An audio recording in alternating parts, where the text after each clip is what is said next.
First Revanth Reddy ఢిల్లీకి వెళ్ళి మోడీని కలిశారు. అంటే వేరే దానికి కాదు, మోడీని కలవడానికి వెళ్ళాడు. ప్రధానిని కలిసి స్పష్టంగా మాకు ఐటీఐఆర్ కావాలి, కోచ్ ఫ్యాక్టరీ కావాలి, బయ్యారం ఉక్కు ఫ్యాక్టరీని తేల్చండి అనేటువంటి అంశాలని ఒక చిట్టా ఇచ్చాడు. దానిపైన మీ స్టాండ్ ఏంది, అసలు ఎట్లా, ఏం సంగతి?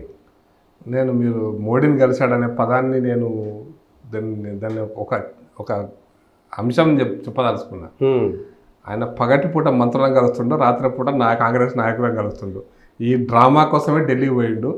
బహానా బయటికి ఏంటంటే మీడియాకు చూపించడం కోసం, తెలంగాణ ప్రజలకు చూపించడం కోసం, తెలంగాణ అభివృద్ధి కోసం నేను మోడీని కలుస్తున్నా, తెలంగాణ తేవడం కోసం, దాని నిధులు తేవడం కోసం మంత్రులను కలుస్తున్నా, ఢిల్లీకి పోతున్నా. తప్పేంది? కాంగ్రెస్కు అంటే ఎన్నికలు అయిపోయినాయి, ముఖ్యమంత్రి ప్రధానమంత్రి కలుస్తుండాలి. ఇది పచ్చి డ్రామా. ఆయన పోతున్నది రాజకీయంగా కాంగ్రెస్ పార్టీ ఏఐసిసి వాళ్ళ కాలు మొక్కడానికా, ఏలు మొక్కడానికా, లేకపోతే వాళ్ళు మచ్చిక చేసుకోవడానికా? ఇక నేను పదాలు ఉపయోగించుకోవాలి, అది వాళ్ళే అర్థం చేసుకుంటారు, అర్థం చేసుకోవాలి. ఈ డ్రామా కోసం పోతున్నాడు. ఈ డ్రామాలో ఒక బహానా ఏంటంటే నేను పోయి కలిసిన మంత్రులను చెప్పుకోవడం కోసం ఒక పెద్ద హై డ్రామా. అది అర్థమైనప్పుడు ప్రజలకు అర్థమవుతుంది, అర్థమయ్యే సమయం కూడా వస్తుంది. ఎందుకంటే తొందరగా అర్థం కావాల్సిన అవసరం కూడా లేదు, అర్థమయ్యే రోజు అర్థమవుతుంది. ఇంకా చాలా రోజులు ఉంది ఆయన విషయాలు పూర్తిగా అర్థం కావడం కోసం అని. అందుకోసం చెప్తాను, నిన్న ఢిల్లీకి పోవడం అనేటువంటిది, మంత్రులను కలవడం అనేది ఒక బహానా.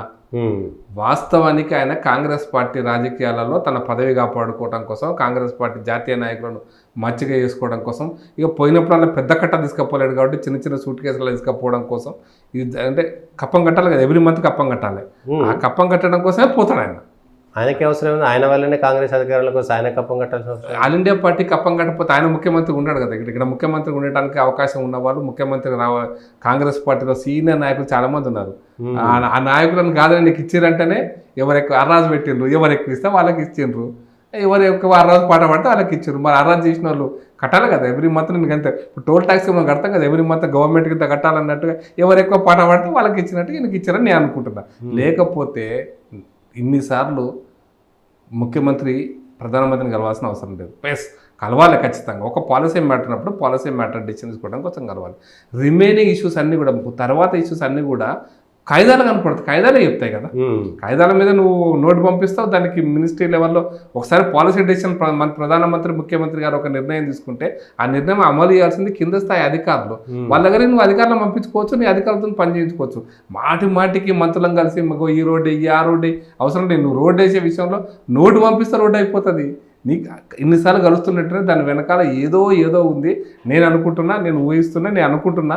నాకు నమ్మకంగా ఈ కాంగ్రెస్ పార్టీ నాయకులతో మచ్చి చేసుకోవడం కోసం సోనియా గాంధీతో, రాహుల్ గాంధీతో ఎవరితో చేసుకోవాలనుకుంటున్నా నాకు తెలియదు. కానీ వాళ్ళ అంతర్గత వ్యవహారాలు ఎవరితో చేసుకుంటే ఏమవుతుందో నాకు తెలియదు. బట్ రాజకీయ ఎజెండా మెయిన్ ఉంది. రాత్రిపూట అంతా, పగటిపూట అంతా సమయం ఉంది కాబట్టి మంత్రులను కలుస్తుండే నేను అనుకుంటున్నాను. ఓకే.